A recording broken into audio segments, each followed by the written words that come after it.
She turned that down. We know Project B came with a eye-dropping crazy number. We know they came with a crazy bag, and she has turned it down left and right. And we can't even forget that Ice Cube came with a bag. So she's been turning down leagues left and right since before she even played a game in her rookie season. Here it says, Caitlin doesn't have the financial need to play in any other league. She's making so much money off the court and endorsements. Robin Lundberg summed it up. Salute to Robin Lundberg.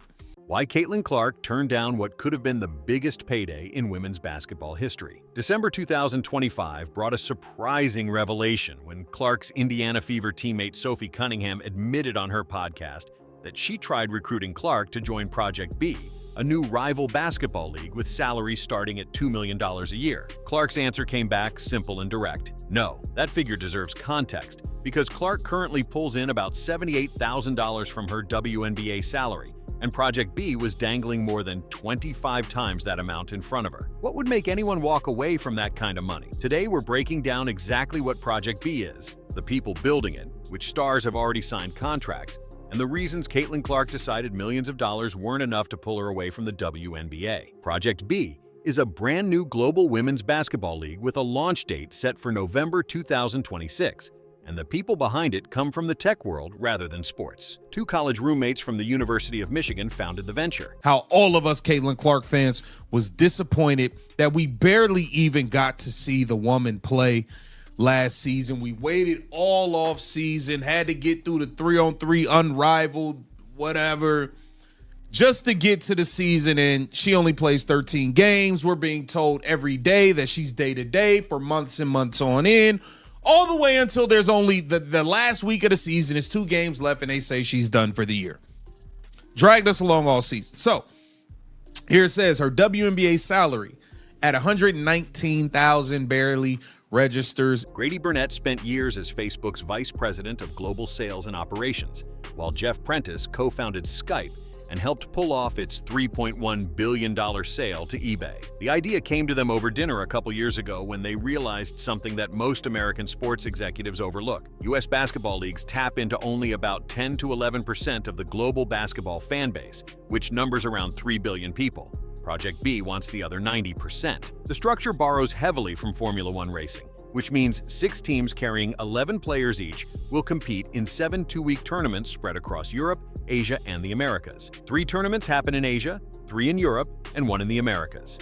These teams won't represent specific cities the way WNBA franchises do, and each tournament crowns its own champion before an overall title gets decided at the end. Former WNBA All-Star Alana Beard signed on as Chief Basketball Officer and co-founder, and the investor list reads like a who's who of sports and business circles. WNBA legend Candace Parker put money in, along with tennis star Novak Djokovic, NFL Hall of Famer Steve Young, and U.S. Open champion Sloane Stephens. Former Cisco CEO John Chambers joined too, and the total count exceeds 40 angel investors from around the world. Venture capital firms including Sequence Equity backed the project, with Sequence calling it their biggest investment to date.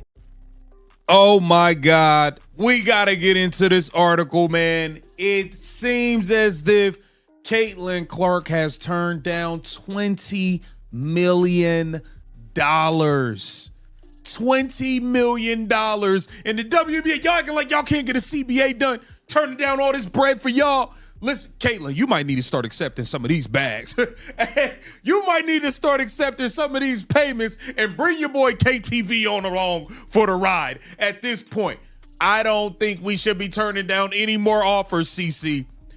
These people can't get themselves together around here. The financial offers are what's grabbing headlines, and the numbers explain why. Front Office Sports reported that Project B is handing star players salaries starting at $2 million annually, with multi-year deals climbing into 8 figures, meaning over $10 million. And here's the part that separates this from every other offer these players have seen. Equity stakes come standard. Players become owners, not just employees collecting paychecks. Alana Beard put it bluntly to The Athletic, nothing comes close to what we are offering these players.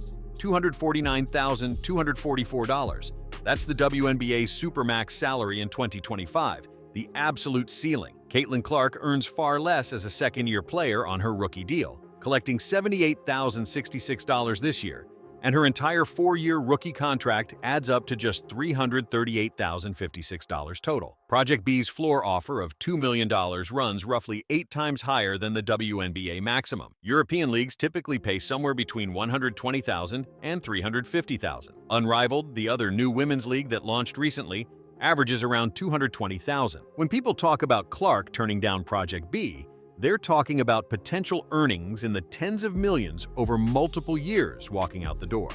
Here it says her WNBA salary at $119,000 barely registers in comparison to the endorsement revenue powering her rise. With that level of financial comfort, Clark finds herself in a position few young athletes ever reach. She does not need additional league's money, additional seasons, or additional mileage on her body to secure her future. It has become the clearest explanation for why she continues to pass on eye-catching offers from leagues. Walking away from that kind of money sounds crazy until you look at how Caitlin Clark actually earns her living. Endorsement income dwarfs any playing salary she could collect anywhere. Sportico calculated that Clark brought in approximately $16.1 million from endorsements in 2025, which ranked her as the 6th highest paid female athlete on the planet. Her Nike deal alone carries a value of $28 million over 8 years and includes her own signature shoe line. And here's the thing about those endorsement contracts. They often require her to play in the WNBA. Sue Bird spelled this out on her podcast, admitting that her own shoe deal came with strings attached. Her exact words were, "My shoe deal, I had to play in the WNBA to get my money." Walking away to an overseas league could put all of those sponsorship dollars at risk. And those sponsorship dollars pay Clark far more than any salary ever will. Recovery from injury also factored into her decision. Multiple soft tissue problems limited her to just 13 games during the 2025 season. USA basketball commitments remain on her calendar, and she landed on the Team USA training camp roster this December in Durham, North Carolina. Her agent Aaron Kane acknowledged back in November 2024 that the WNBA may never pay Clark what she's really worth to that league. $20 million. Let's get into the article. The nearly $20 million rejection by Caitlin Clark has the WNBA buzzing. Here it says, Caitlin Clark is the lone basketball player on Sportico's latest ranking of the highest paid female athlete. She has climbed into the number 6 spot with an estimated $16.1 million in total earnings, a number that came despite an injury-shortened campaign that only lasted 13 games. Now, y'all know how all of us Caitlin Clark fans was disappointed that we barely even got to see the woman play. But Kane framed it differently than you might expect. Clark sees herself as part of a larger player body, Kane explained, and they all need to be paid more. That collective approach has guided Clark's choices consistently, which is why she also declined to play in Unrivaled for 2 consecutive seasons. The WNBA platform comes first for her. Clark passed on Project B, but plenty of other stars jumped at the opportunity, and some of these names carry serious weight in basketball circles. November 5th, 2025 marked the first major signing when Nneka Ogwumike committed to Project B. That date matters for several reasons beyond just being first. Ogwumike won MVP back in 2016, plays for the Seattle Storm currently, and holds the position of president of the WNBA Players Association. The union leader signing with a rival league in the middle of contentious labor negotiations that sent shockwaves through women's basketball. Ogwumike explained her reasoning to the Associated Press, pointing to something rarely offered to women athletes: ownership. Her words were direct. Equity is not something that's usually offered to us, and by us, I mean women athletes. For there to be an entry level of equity across the board was eye-catching. 2 more major stars signed on November 18th when Jonquel Jones of the New York Liberty and Jewel Lloyd of the Las Vegas Aces both committed. Jones carried MVP honors from 2021 and Finals MVP on her resume, while Lloyd brought 3 championship rings and 6 All-Star selections to the table.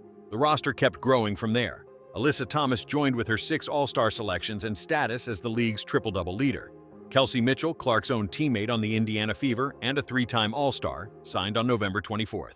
Camila Cardoso brought her 2024 NCAA championship from Chicago Sky. Sophie Cunningham from Indiana committed on November 25th.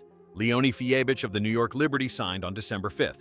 Several names remain notably absent from that list, Aja Wilson, Brianna Stewart, Nafisa Collier, Angel Reese, and Sabrina Ionescu have not signed. Questions about Saudi Arabia have followed Project B since the beginning and refuse to go away. Early 2025, reporting from Bloomberg and the Financial Times drew connections between the Saudi Public Investment Fund and Project B. Founder Grady Burnett pushed back on those reports directly when speaking to Front Office Sports, stating that they want a global, diversified cap table around them. And that does not include any dollars from Saudi Arabia. But here's where it gets complicated. The league is working with a company called Sella to handle logistics.